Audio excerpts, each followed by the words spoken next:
আজকে আবারও বাড়িতে চলে গেছিলাম, কারণ পরশুদিন আমার মেয়ের বার্থডে।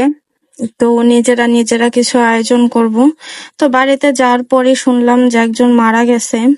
তো তাকে দেখতে যাচ্ছিলাম, সবাই যাচ্ছিল বাড়ির, তাই যাচ্ছিলাম। আসসালামু আলাইকুম, কেমন আছেন সবাই? আশা করি সবাই ভালো আছেন। আমি আপনাদের অনেক ভালো আছি। এখানে এই যে দাঁড়িয়ে আমার এক দাদি শাশুড়িকে উঠাই নিলাম। তারপরে আমরা রওনা দিয়ে পড়ছি মরাবাড়ি যাব।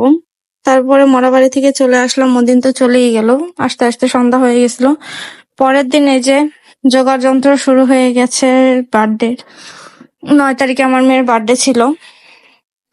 তো এখানে যে আমি মুরগিটা রোস্টের জন্য কেটে নিয়েছি, আর বাসার বাড়ির পিচ্চিদের বলছি, আর ঘরের মানুষই আমার ননদকে বলছি। আর এখানে যে রোস্ট ভেজে নিয়েছিলাম, আমি একটু ভেজে নিচ্ছিলাম, আমার শাশুড়ি খেতে গেছে, এই ফাঁকে আমি রোস্ট গুলো ভেজে নিচ্ছিলাম। আর চুলায় রান্না করার কিন্তু মজাই আলাদা, আর চুলার রান্না খুব মজাও হয়। পরে রোস্ট রান্না ভাজা টাজা হওয়ার পরে আমি গোসল টোসল করে খাওয়া দাওয়া করে নিচে নামলাম। তখন দেখলাম যে সেমাই রান্না করছে। সেমাইটা অলমোস্ট হয়ে গেছে, এখন এই যে জাস্ট শুধু দুধ ঢেলে দিলেই হয়ে যাবে। সেমাইটা খুব মজা হয়েছিল। তো আজকে সারাদিনে সকাল থেকে রাত পর্যন্ত কি কি করলাম সেটাই আপনাদের সাথে শেয়ার করব। এখানে যে গরুর মাংসটা আমি এসে দেখি কষানো হয়ে গেছে, সিদ্ধ হয়ে গেছিল। এখন ঝোলের পানি দিয়ে দিছে। পরে এই যে রুম ডেকোরেশন করে আমি আর কি নিচে যাচ্ছিলাম, আর মাঝে মাঝে আবার ঘরের ভিতরে এসে কাজ করছিলাম। এই যে আমাদের রুম ডেকোরেশনটা কেমন হয়েছে কমেন্ট অবশ্যই জানাবেন। রুমটা আমরা নিজেরাই ডেকোরেশন করছি, আমি আমার ননদ, 2 ননদ মিলে। সবাই টুকটাক হাতে লাগিয়েছে, হাত লাগিয়ে করেছি। পুরো রুমটাই আমি বেলুন টেলুন দিয়ে ডেকোরেশন করেছি। এটা আমার শ্বশুর বাড়িতে। আমরা তো থাকি না, আমরা ভাঙাতে থাকি। তো আমাদের কোনো আয়োজন হলে তখনই আমরা আমার শ্বশুর বাড়িতে যাই, বা কোনো ঈদ পেছলে, দাওয়াত ঠাওয়াত হলে। পার্মানেন্টলি আসলে ওখানে থাকা হয় না, কারণ গ্রাম তো, মেয়েদের শহরে পড়াবো, তাই ওখানে থাকা হয় না। এখানে যে ক্যান্ডেল গুলো ধরাই দিচ্ছিলাম, আর এই যে এটাও ধরাই দিলাম, এটাকে কি বলে জানি না।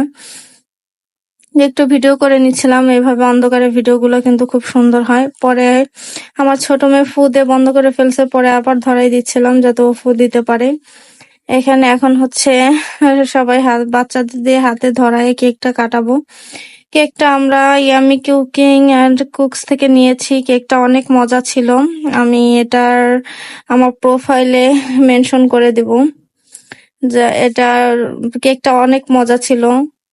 এখানে যে কেকটা কাটলো আমার এই যে আমার ননদের মেয়ে 2 জন, আর আমার মেয়ে কাটলো কেক। পরে এখানে যে আমার মেয়ের কাকা হয়, আমার ফুফা শাশুড়ির ছেলে, ওইটা ফাটাতে পারছিল না। অনেক ঠাসাঠাসি করছিল কিন্তু ফাটাতে পারছিল না, কারণ কেকটা নিয়ে যাওয়ার পরে আমরা এটা ফাটাবো। পরে এখানে যে সবাই বসেছিল, কেক কাটা হয়ে গেছে, ওই পাশে পিস পিস করা হচ্ছে, সবাইকে কেক দিয়েছি, সবার কেক খাওয়াও হয়ে গেছে। পরে আমি বললাম যে এখন এটা ফাটাও, কারণ কেকের মধ্যে চলে যেত নাইলে।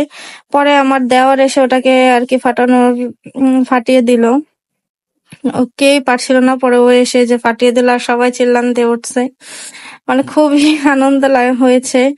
মেয়ের জন্মদিনে টুকিটাকি যা করেছে আলহামদুলিল্লাহ ভালোই করেছে, ও আনন্দ পেয়েছে, এটাতেই আমরা খুশি।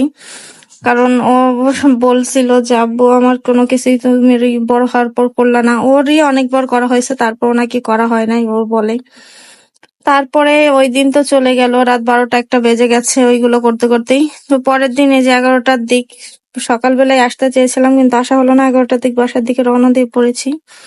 এই তো ছিল আজকের ভিডিওটা, পরবর্তীতে আবার দেখা হবে। আল্লাহ হাফেজ।